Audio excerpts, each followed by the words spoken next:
تم جو بھی خرچ کرتے ہو دو مقصود حاصل کرنا چاہتے ہو ان سے، اسلامی تعلیم کی روشنی میں بے شک۔ ایک یہ کہ اللہ تعالیٰ کی رضا اور اس کی خوشنودی حاصل ہو، اور دوسرے یہ کہ تمہارے آپس میں اتحاد اور ثبات پیدا ہو۔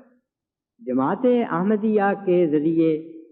اللہ تعالیٰ اپنے پیارے بندوں سے جو خرچ کرواتا ہے وہ خرچ بھی ان دو حصوں میں بٹا ہوا ہے۔ جو